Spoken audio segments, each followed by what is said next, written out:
हमारे जीवन में हमारे राम हो जाए, अपना शब्द हम कह सके कि ये तो मेरे प्रभु हैं, ये तो मेरे राम हैं, और वो मेरे राम तो मुझे छोड़ करके अन्यत्र कहीं जाते ही नहीं। न उन श्री राम को छोड़ करके हम कहीं जा सकते और न हमें छोड़ करके ये जा सकते। भगवान से पूछा किसी ने कि महाराज आप ये बताइए कि आप किसको किसको जानते हैं? आप ये कहेंगे भगवान तो सर्वज्ञ है। पर आपको गीता में और श्रीमद् भागवत में भगवान का एक वाक्य मिलेगा, बोले मदन्यत के न जानन्ति नाहम तेभ्यो मना लगी। मैं अपने भक्त को छोड़ के किसी को नहीं जानता और मेरा भक्त मुझे छोड़ के किसी को नहीं जानता। अभी तो साझे वाले भगवान है, वो भी ठीक है, जब तक अपने भगवान नहीं बन जाते तब तक तो भाई काम तो चला नहीं है। और वो काम चलाने के लिए तो ठीक है, वो सबके हैं और सबके हैं। तुलसीदास जी ने तो एक बात कह ही दिया, उन्होंने कहा भाई सबई कहावत राम के सबई राम की आस। सब लोग कहते हैं राम जी की जय हो और सब लोग कहते हैं राम जी की आशा है, तो कोई अंतर है क्या? उनका अंतर है क्या? बोले सबई कहावत राम के सबई राम की आस, मेरे राम कहे यही आपन यही भज तुलसीदास। आप तो कहे जा रहे हैं पर वो भी तो कहे कि हाँ ये मेरे हैं। बड़ा व्यक्ति हो जाता है तो सभी लोग कहते हैं, चाहे वो 20 घुमावदार संबंध हो कि ऐसा ऐसा ही मेरे संबंधी, और उन संबंधी से पूछ दीजिए कि आप उनको जानते हैं? मुझे तो नहीं पता है कि हो रहे। तो आप तो कहे जा रहे हैं पर वो भी तो कहें कि आप उनके भक्त साधना का स्वरूप ही है।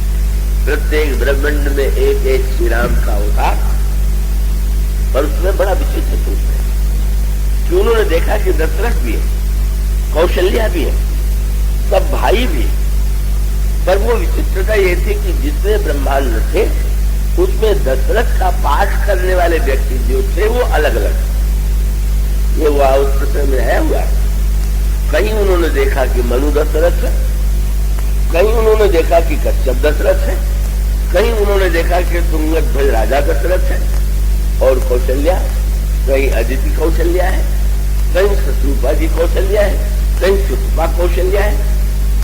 एक बहुत बढ़िया बात है। क्या आप मत सोचिए कि आपके ब्रह्मांड में कोई निश्चय है।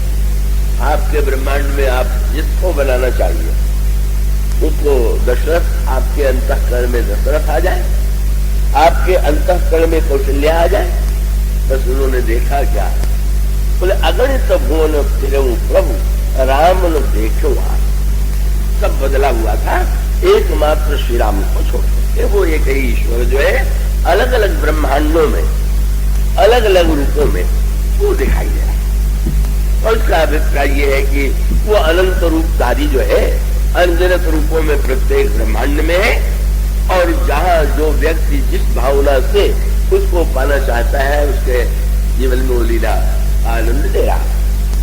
पर भुसुंडी को सबसे बड़ा आश्चर्य ये तब देख के हुआ कि हर दशरथ के आंगन में श्री राम बालक रूप में का खेल रहे, पर चकित हो गए कि जब दिखाई पड़ा कि एक एक भुसुंडी प्रत्येक ब्रह्मांड में प्रभु के साथ खेल रहा।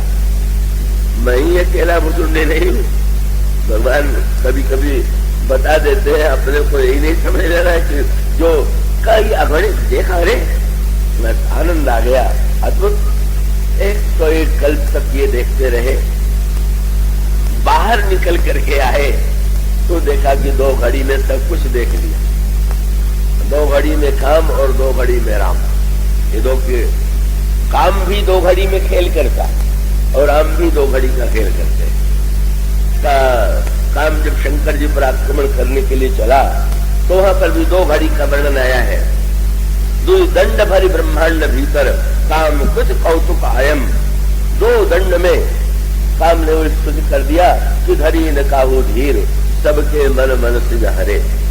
सबको कामग्रस्त बना दिया। काम जब जीवन में आता है तो 2 घड़ी में जाने कहाँ पहुंचा देता है, और श्री राम जब जीवन में कृपा करते तो 2 घड़ी में वो सब दिखा देते हैं जो अनगिनत जन्मों में व्यक्ति देख नहीं पाता। और तब उसके पश्चात इस लीला के बाद फिर भगवान ने पूछा, अब बताओ क्या चाहते हो? मालपुआ तो नहीं मिला था, उससे रूठ गए थे। और तब फिर उसके बाद महाराज आप बताइए क्या क्या देना चाहते हैं? तो प्रभु ने हंस करके कहा, अणिमादिक रिधि अपर रिधि मोक्ष सकल सुख खानी काग वसुंदी मांगू बर अति प्रसन्न मुहि जान। अणिमा महिमा लगिमा सिद्ध बस रिद्धि सिद्धि प्राप्ति काकाम्य ऋषित्व बचित्व सब। काग वसुंदी जी अब तो नया आनंद लिए हुए थे। बोले प्रभु लिया अपने नाम लेकिन कंजूसी लगता है अब भी है। जो बोले प्रभु मोहि देन सकल सुख कही पर भगत ही आपनी देन न कही।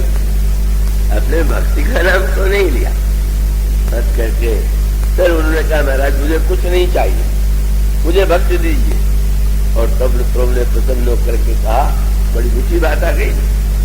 भगवान कह सकते हैं कि जब इतने बड़े तत्व ज्ञान का तुमने दर्शन कर लिया तो अब तो तुम तत्व ज्ञान चाहते हो।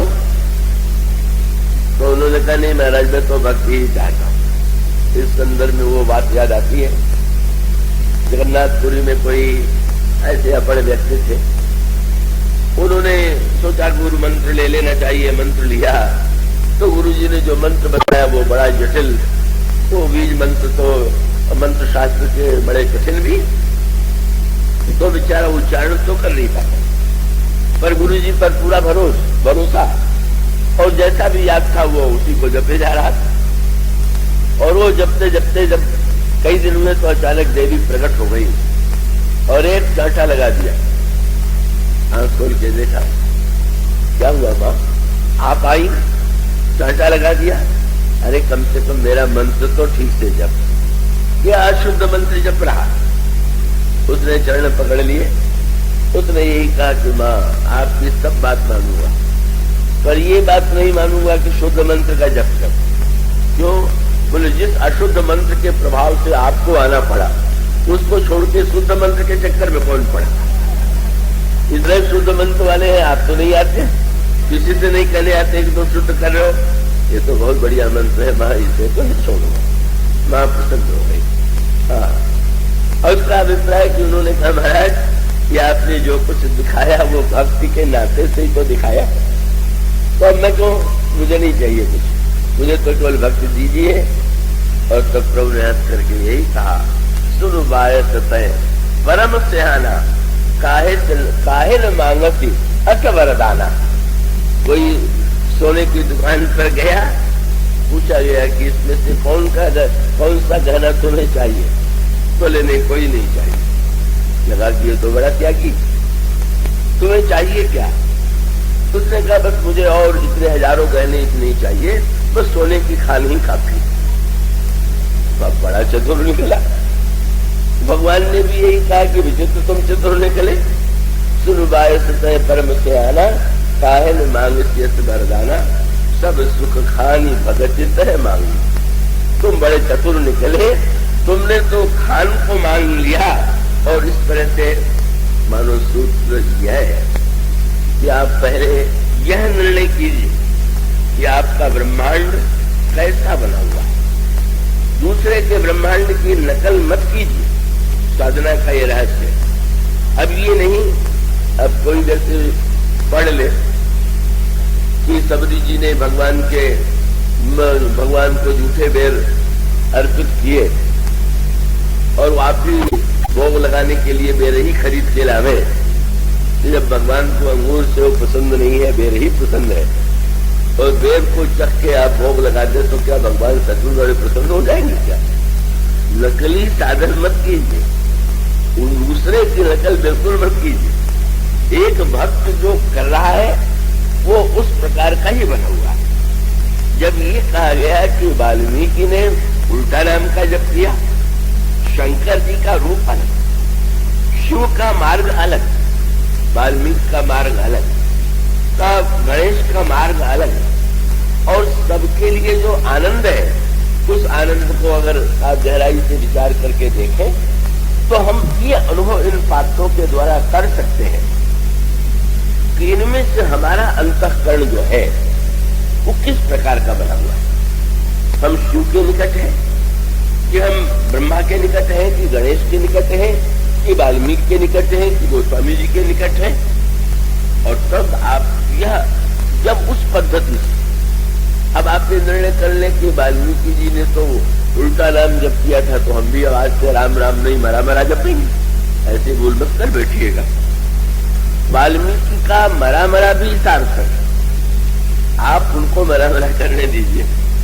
उस स्थिति की जो भूमिका है उसकी चर्चा तो आज नहीं हो पाई का वाल्मीकि का मरा कहना, और वो उसका परिणाम भी होता है कि उल्टा नाम जपत जग जाना वाल्मीकि में ब्रह्म समान।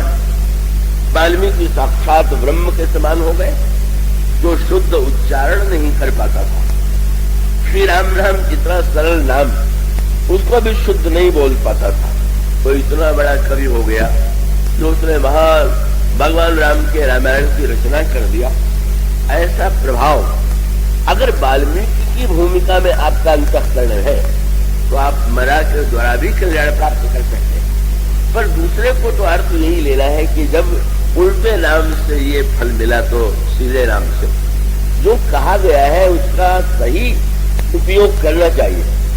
अब शास्त्रों में तो यहां तक लिख दिया गया कि नाम के द्वारा जितना पाप मिट जाता है उतना पापी पाप ही नहीं कर सकता।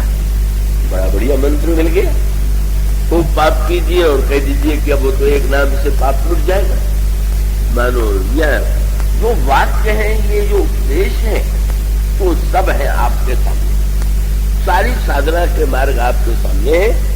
आप अगर भगवान शिव की तरह नाम का आश्रय लेते हैं तो अमृत विश्व भी अमृत हो सकता है। अगर आप गणेश के समान नाम के अक्षर तत्व को जानते हैं तो आप विश्ववंदित भी हो सकते हैं। अगर आप महर्षि वाल्मीकि की स्थिति में हैं तो आप उल्टे नाम के द्वारा ब्रह्म के रूप में भी जा सकते हैं। अगर ध्रुव के रूप में है तो आप ध्रुव सगलानि जपो हरि नामु पावा अचल अनुपम ठामु।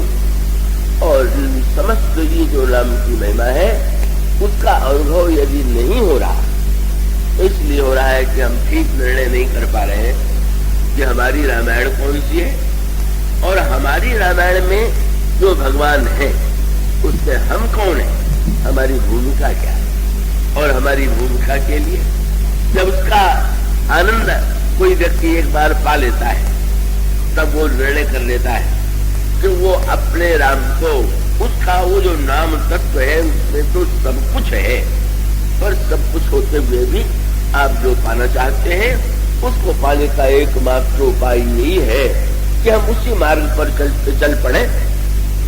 पृथ्वी में तो हीरा सोना चांदी मोती, और इसी पृथ्वी में हीरा चांदी सोना मोती ही नहीं है। इसी पृथ्वी में सांप भी है, बिच्छू भी है, और इसी पृथ्वी से तो सीता जी भी प्रकट हो जाती है। अब ये तो हमारी आपकी इच्छा पर निर्भर है कि हम इस पृथ्वी से क्या पा लेते हैं, और जो वस्तु हम पाना चाहें वो नाम के द्वारा मिल सकता है। अब उसकी प्राप्ति की जो अंतिम जो कुछ बातें कही जा सकती हैं कल कही जाएंगी, कल समापन होगा। बोलिए।